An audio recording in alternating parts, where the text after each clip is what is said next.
Hey guys, I am currently on my way to Riksarkivet, or the old National Archives, where I am going to be on a freely publishing day about pen and paper role-playing games, which is going to be great. I love it, and gonna bring you along for the ride. Hope.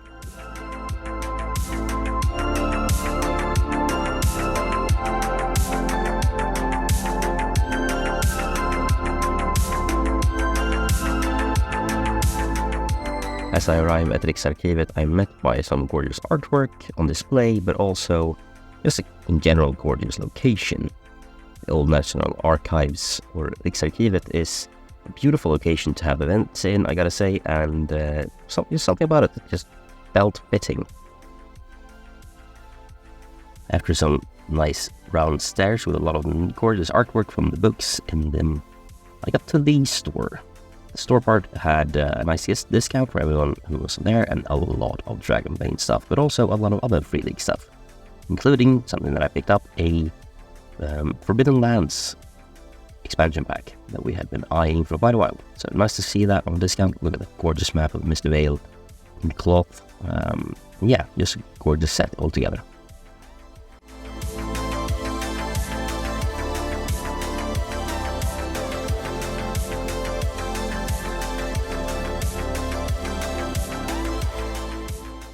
Over in this area, they were setting up the Swedish Championships in Dragonbane, but more about that later.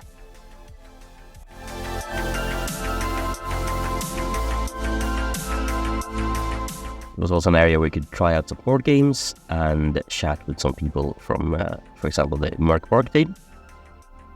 Also from Alpha Spel, who had brought a lot of board games you could try, and then there was the obvious fika department where you could buy some fika or lunch sandwiches. Also met some nice cosplayer. Look at this guy, he looks so cool. And yeah, some more shots of the Dragonbane one-off. It was actually a 2-hour adventure that was specifically written for this event. And it was a lot of fun. I'll talk more about that after. I'll talk more about that later. Yeah, they had a lot of DMs ready to get started. Some started really early in the day. They were actually going all day. At one of the tables, I could try out the brand new board game called Zone Wars, which is essentially a Mutant Year Zero board game. In the scenario that we played, it was basically four teams trying to vie for control of these buildings. You first set up the map randomly, and then you had a battle royale essentially. You had 3 characters, each for their own mutations. You had this amazing system where you draw a marker from a cup to see who went next, which means sometimes you could go 3 times in a row, and sometimes you could wait a lot before getting your turn, which was actually quite interesting. There was also these random events doing things like pushing you on top of a building or giving you damage or things like that. For example, my character, this guy, got lifted up on top of this building, which gave me points, but also put a big target on my back and damaged him severely. Yeah, you use this stick to either move long moves or short moves, and if you move a short move, you can then also do an action. There was also artifacts you can pick up, which could be anything from like a laser gun to just a duck, a rubber duck. In general, it was a really cool game. I think it's launching in January, but the Kickstarter has already happened, so backers will be getting theirs in January, and then after that will be on sale as well. Yeah, definitely one to check out if you like Mutant Year Zero or just great board games in general. The rest of the day, I spent a lot of time looking at the various talks. This was one of the talks from the Free League team about the upcoming products, including the monster book for Dragonbane, but also some Q&A sessions and some news from other parts of the catalog.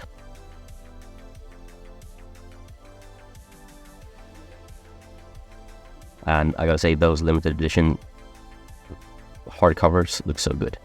Also some illustrations from an upcoming adventure that's actually a really old adventure that's being remade, which was really cool. And they said they were gonna try to do a mix of old and new stuff. So during the Q&A session, there was a lot of interesting questions being asked. One of the ones that I asked was the one that I got from you, the community here.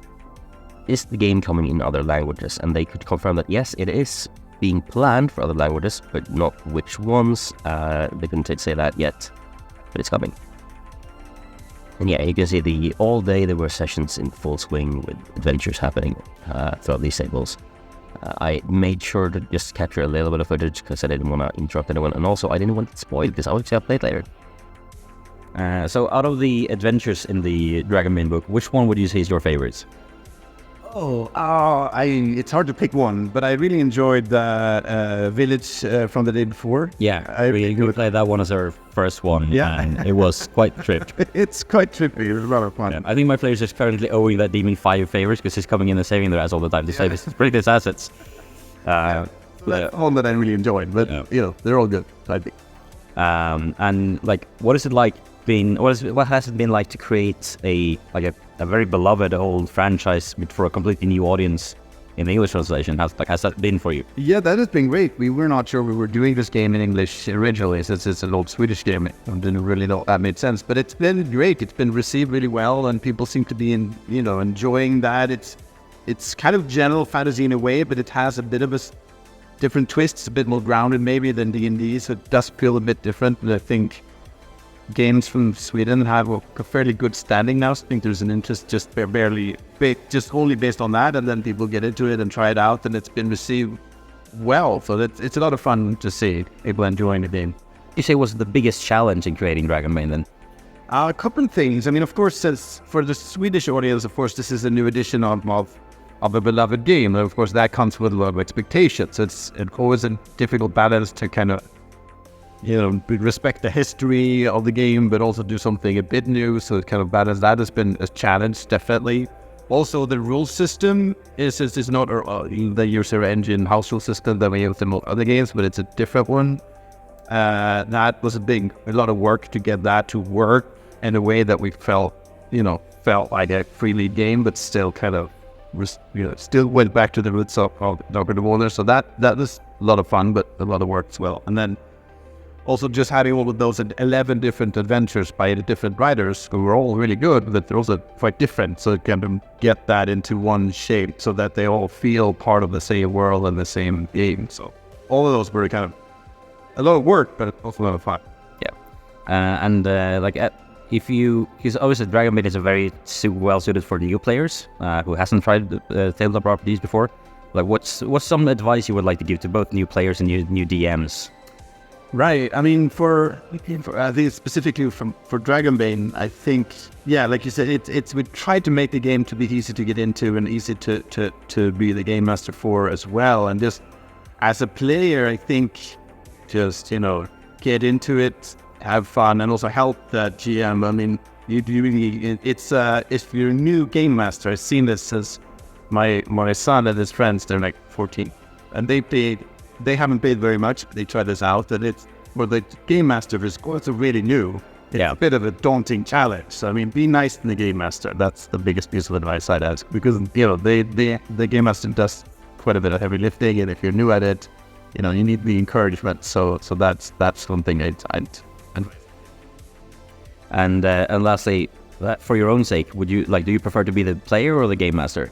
I'm the type of person who was always the game master. I mean, that's kind of the forever DM. Exactly, that thing.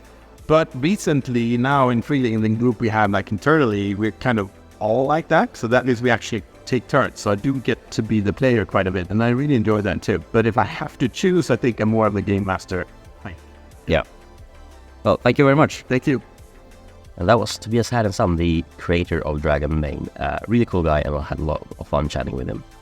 Next were some other sessions. This one's on writing adventures for Dragonbane, which was really fun. And after that, I headed down to play myself.